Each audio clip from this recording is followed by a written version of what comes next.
हम लोग क्लास 7 का साइंस पढ़ रहे हैं। इसमें छठा चैप्टर हमने खत्म कर दिया था। छठा चैप्टर कौन सा था हमारा? पौधों में पोषण था, जिसमें हम लोगों ने स्वपोषी पढ़ा था, परजीवी पढ़ा था, हम लोग पोषण की सारी विधियां पढ़ा था लगभग, है ना। अब जो अगला चैप्टर है हमारा वो क्या है? अध्याय 7 है और चैप्टर का नाम क्या है? हवा, आंधी और तूफान। चैप्टर का नाम है हवा, आंधी और तूफान। तो मोस्टली आज ये मेरा पहला क्लास है, तो इसमें हम लोग डिस्कस करने वाले हैं हवा के बारे में, तूफान, आंधी और तूफान के बारे में नेक्स्ट क्लास हम लोग कवर करने वाले हैं, ठीक है ना। तो सबसे पहले हम लोग देख लेते हैं कि हवा क्या होता है। तो क्या होता है कि गतिशील वायु को ही हम लोग क्या कहते हैं? हवा कहते हैं। हवा को इंग्लिश में हम लोग क्या बोलते हैं? एयर बोलते हैं। क्या बोलते हैं? एयर बोलते हैं। तो और गतिशील वायु को ही हम लोग क्या कहते हैं? हवा कहते हैं, ठीक है। और हवा जो है, वायु जो है वो क्या है? हमारी चारों ओर है ना, वायु हमारे चारों ओर है और वायु एक स्थान से दूसरे स्थान तक चलती है। वायु क्या होती है? एक स्थान से दूसरे स्थान तक चलती है। तीसरा पॉइंट हम ये लिखे कि हवा कभी धीरे चलती है तो कभी तेज, कभी पूर्व से पश्चिम तो कभी पश्चिम से पूर्व। हवा क्या होती है? कभी पश्चिम से पूर्व चलती है तो कभी पूर्व से पश्चिम, और हवा कभी धीरे चलती है तो कभी तेज चलती है, ठीक है। इसी से रिलेटेड एक क्वेश्चन लिए हैं हम कि आखिर गर्म पानी को एक प्लास्टिक में डालने पर वो प्लास्टिक की बोतल पिचक जाती है, ऐसा क्यों होता है, ठीक है ना।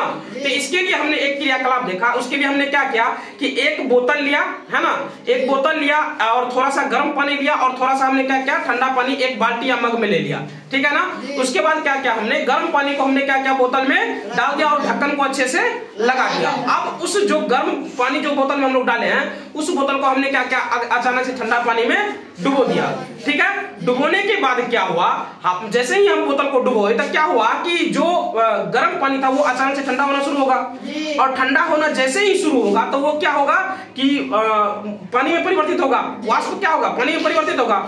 इससे क्या होगा कि वो जो अंदर, मतलब ये क्या होता है, वाष्प ठंडा होकर के संघनित होता है। बोतल के अंदर के वाष्प जल में संघनित होने के कारण बोतल के भीतर वायु की आयतन कम हो जाती है, जिससे क्या होता है, बोतल के भीतर जो है वायु का आयतन कम हो जाता है। अब जैसे ही वायु का आयतन कम हुआ, अब क्या हुआ, बोतल के भीतर जो है वायु का दाब बोतल के बाहर के वायु के दाब से कम हो जाता है। अब क्या होगा कि जैसे ही बोतल के मतलब भीतर का जो है वायु का दाब वो बाहर के वायु के दाब से क्या होता है, कम हो जाता है। अब जैसे ही ये कम हुआ तो इसी के मतलब इसी वायु दाब के अंतर के कारण ही बोतल क्या होती है, पिचक जाती है। तो ध्यान रखना इस बात का क्वेश्चन का आंसर देने से पहले कि वायु का दाब अगर बाहर की अपेक्षा अंदर की वायु की दाब कम है तो उस वजह से क्या हो सकती है, वो बोतल पिचक जाती है। बात समझ में आई ना।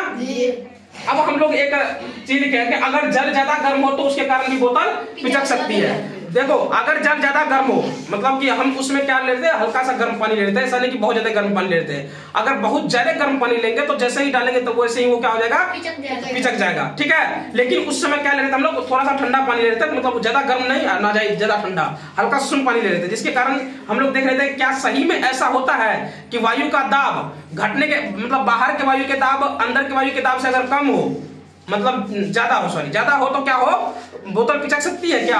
तो उसका हमने ये देखा कि वो ऐसा संभव है, ठीक है। अब जो नेक्स्ट क्लास होगा उसमें हम लोग ये समझेंगे कि हवा का वेग बढ़ने के साथ वायु का दाब घटता है, ये क्यों होता है। इसमें हम लोग क्या करेंगे, एक प्रैक्टिकल करेंगे जिसमें हम लोग क्या करेंगे कि एक कागज को मोड़ करके उसको अंगूठा और तर्जनी के बीच दबा करके उसका जो नेक्स्ट वाला छोर है, आगे वाला छोर है, उसको क्या करेंगे, नीचे लटका देंगे और देखेंगे क्या फूंक मारने से जो है वो सच में ऐसा मतलब नीचे ना जाके, क्योंकि हम लोग को पता है कि वायु दबाव डालती है, पता है ना, वायु क्या होती है, दबाव डालती है। तो क्या फूंक मारने पर जो है वो कागज का टुकड़ा ऊपर की ओर उठेगा या नीचे की ओर जाएगा, ये हम लोग कल वाले क्लास में डिस्कस करेंगे।